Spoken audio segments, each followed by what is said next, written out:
Hello दोस्तों, मेरा नाम है शहजाद और आपके अपने यूट्यूब चैनल पे आपका स्वागत है। उम्मीद करता हूँ कि आप बेहतर से होंगे और आपकी आपकी ट्रेडिंग जितनी अच्छी चल रही होगी। जैसा कि मैंने पिछले लेक्चर में आपको ये बताया हुआ था कि प्राइस इस सपोर्ट लेवल को अगर ब्रेक करा देती है तो प्राइस काफ़ी नीचे जाएगी। ठीक है, तो अगर आप देखेंगे तो प्राइस ने इस सपोर्ट लेवल को ब्रेक किया और ये कैंडल अपनी फ्राइडे की बनी। आज सपोर्ट लेवल ने इसको भी ब्रेक कर दिया प्राइस ने और हमारा अगला सपोर्ट लेवल ये है। तो चलिए हम इसी 2-3 कैंडल्स के एनालिसिस कर लेते हैं और देखते हैं कि प्राइस का मूवमेंट क्या होने वाला है। सबसे पहले अगर हम थर्सडे के कैंडल को देखें तो एक कैंडल हैवी है, इसमें छोटा सा भी ऊपर है, कैंडल बॉडी बनी है और नीचे कोई विक नहीं है और वॉल्यूम हाई है।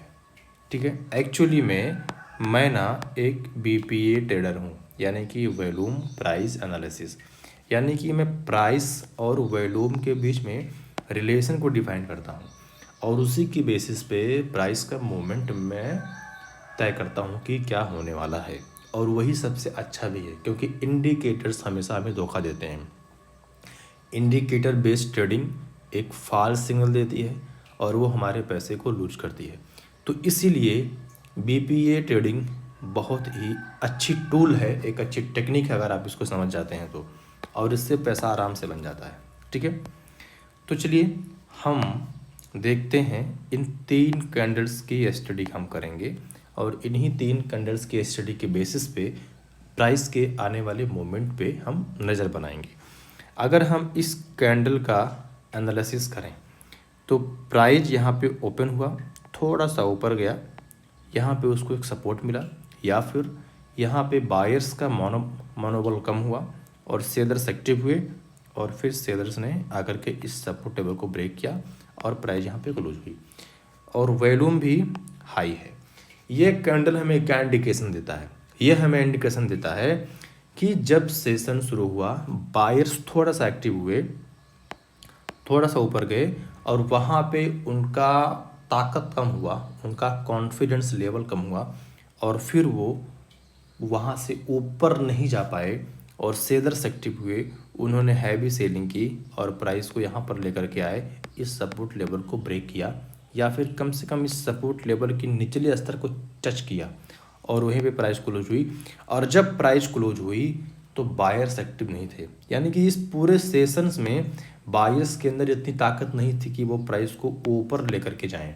इसमें टोटली सेलर्स डोमिनेंट थे। तो हम यह कह सकते हैं कि इसमें सेलिंग प्रेशर हैवी था और सिर्फ बड़े प्लेयर ने सेलिंग की है, जिसका सबूत ये वॉल्यूम है। वॉल्यूम बार हाई है, यानी कि जो बड़े प्लेयर हैं। अब बड़े प्लेयर कौन से मार्केट में है? देखिए, बड़े प्लेयर जो फॉरेक्स मार्केट में होते हैं वो बैंक्स होते हैं, हेज फंड्स होते हैं, कॉमर्शियल इंस्टीट्यूशंस होते हैं। ये सारे के सारे बड़े प्लेयर्स होते हैं मार्केट में और ये प्राइस को मूव करने की ताकत अपने अंदर रखते हैं। तो जब ये लोग प्राइस को सेल कर रहे हैं तो हम जैसे छोटे मोटे रिटेल ट्रेडर ये प्राइस को ऊपर मूव नहीं कर सकते। हमारा काम होता है कि इनके फुट प्रिंट को पहचानना और उसको फॉलो करना। ठीक है, यही सबसे बड़ी बात होती है। तो हमें इस कैंडल में इतना तो पता चल गया कि मार्केट में डाउन ट्रेंड है। ठीक है, अगली वाली कैंडल, ये कैंडल हमारी फ्राइडे की है। फ्राइडे में सेम प्रोसेस दोहराया गया है जो थर्सडे को हुआ था।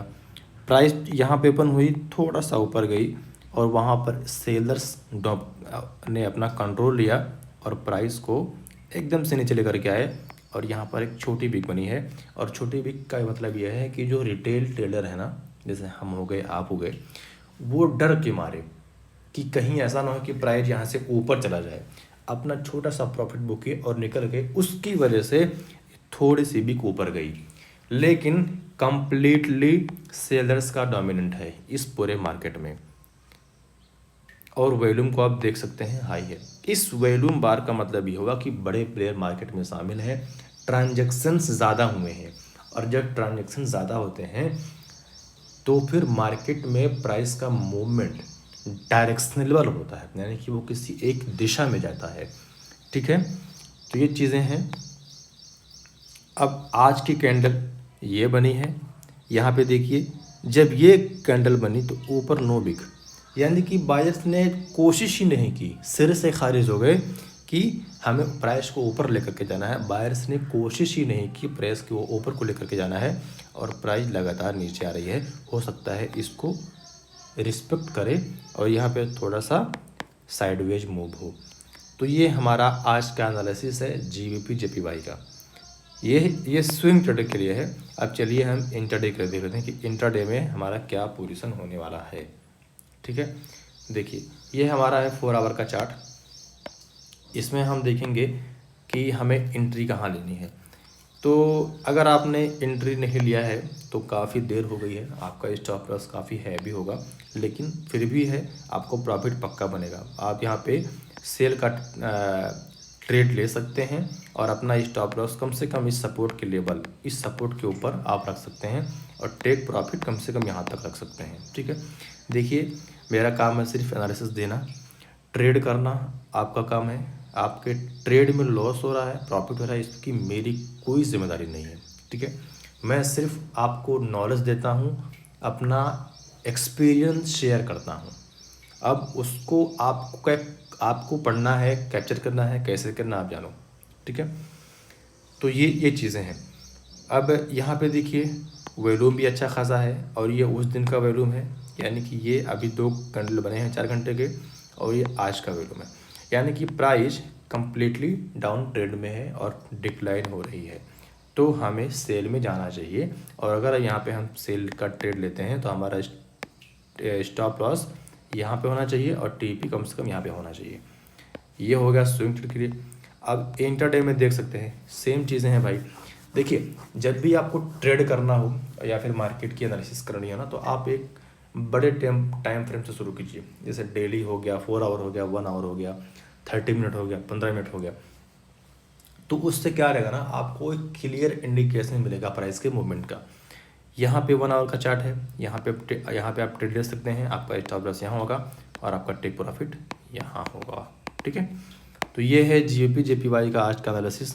और हाँ, आज के हफ्ते में माने कि इस हफ्ते में जीबीपी जेपीवाई में कोई न्यूज़ खास नहीं है, तो हम इजीली होल्ड कर सकते हैं ट्रेड को।